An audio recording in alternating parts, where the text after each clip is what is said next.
Now we took this Nissan Frontier to go pick up this Nissan Skyline GTR R33. Loading it up. And once we get back to the house, we'll do a review on this car.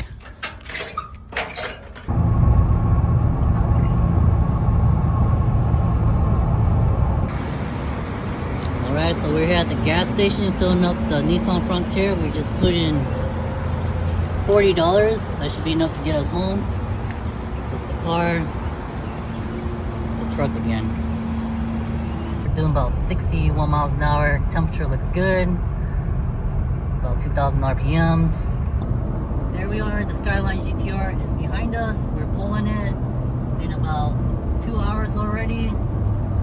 No issues so far. This truck is handling it just